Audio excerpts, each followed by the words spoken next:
Langkah dan dirantau urang di bawah lampu nan dingin, membau rindu nan tak hilang ke kampung halaman nan indah. Angin malam menyapu pelan, membisikkan nama ibu. Dalam diam dan manahan, air mata nan jatuh satu-satu.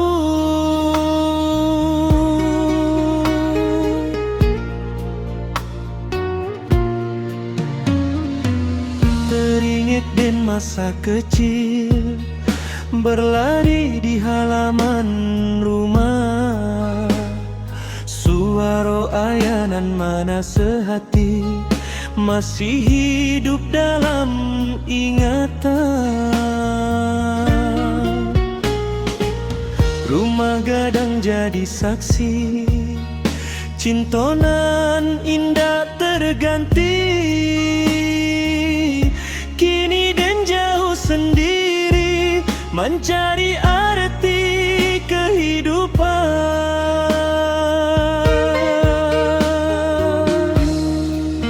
Setiap malam dan berdoa, menyebut nama nan den sayang.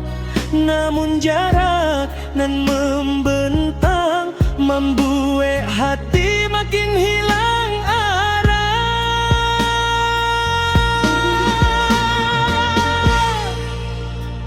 Langkah jauh di rantau, namun hati di kampung. Rindu nan indah tertahan, menjadi luka nan panjang. Langkah jauh di rantau, dan jalani walau perih, demi mimpi nan den kejar, walau hati sering letih.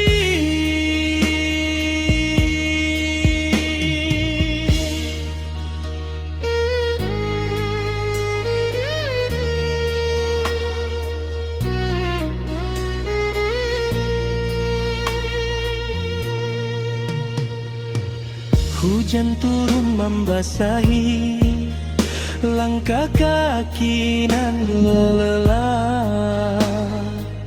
Di bawah langit nan gelap, dan tatap harapan nan jauh. Di rantau dan belajar kuat, walau hati sering rapuh.